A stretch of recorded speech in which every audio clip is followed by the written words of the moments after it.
डर एक स्वाभाविक मानवीय भावना है, लेकिन जब ये आपके जीवन और निर्णयों पर हावी होने लगे तो इससे निपटना जरूरी हो जाता है। डर से मुक्ति पाने का मतलब डर का न होना नहीं है, बल्कि डर के बावजूद काम करना है। यहाँ डर से उबरने और आत्मविश्वास बनाने के लिए कुछ व्यावहारिक और मनोवैज्ञानिक उपाय दिए गए हैं। 1. डर को स्वीकार करें। एक्सेप्टेंस। डर से भागना उसे और बढ़ा देता है। सबसे पहले ये स्वीकार करें कि आप डरे हुए हैं और यह सामान्य है। खुद से कहें, मुझे डर लग रहा है और ये ठीक है। क्यों जरूरी है? जब आप अपनी भावनाओं को स्वीकार करते हैं तो उनका प्रभाव अपने आप कम होने लगता है। 2. डर का विश्लेषण करें। Analyse the fear. अधिकतर डर काल्पनिक, इमेजिनरी होते हैं, वास्तविक नहीं। अपने डर को तर्कों, लॉजिक की कसौटी पर परखें। डर को लिखें। एक कागज पर लिखें कि आपको ठीक किस बात का डर है। जैसे, लोग मुझ पर हंसेंगे या मैं फेल हो जाऊंगा। सबसे बुरा क्या होगा? Worst case scenario. खुद से पूछें, अगर मेरा डर सच हो भी गया तो सबसे बुरा क्या होगा? अक्सर आप पाएंगे कि सबसे बुरा परिणाम उतना भयानक नहीं है जितना आपने सोचा था, और आप उसे संभाल सकते हैं। 3. तैयारी करें। प्रिपरेशन। अक्सर डर का कारण जानकारी का अभाव या तैयारी की कमी होती है। यदि आपको परीक्षा या इंटरव्यू का डर है तो अपनी तैयारी बढ़ा दें।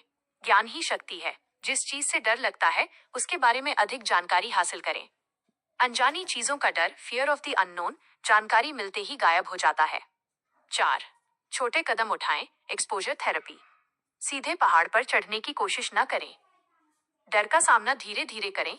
उदाहरण, अगर आपको लोगों से बात करने में डर लगता है तो पहले किसी एक दोस्त से बात करें, फिर छोटे समूह में और फिर अजनबियों से।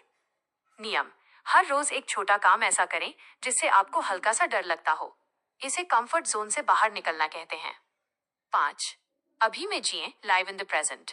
डर हमेशा भविष्य के बारे में होता है कि क्या होगा, जबकि जीवन वर्तमान में है। जब भी मन में डर आए, अपना ध्यान अपनी सांसों पर ले आएं।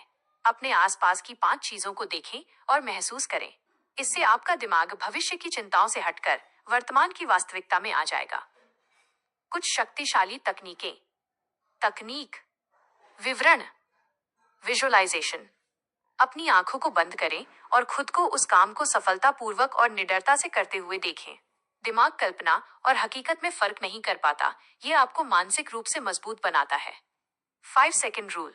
जैसे ही आपको डर के कारण काम टालने का मन करे, 5 4 3 2 1 गिने और तुरंत उस काम को शुरू कर दें।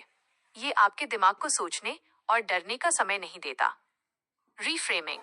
डर, फियर और उत्साह, एक्साइटमेंट के शारीरिक लक्षण। धड़कन बढ़ना, पसीना आना एक जैसे होते हैं। खुद से कहें, मैं डरा हुआ नहीं हूं, मैं उत्साहित हूं।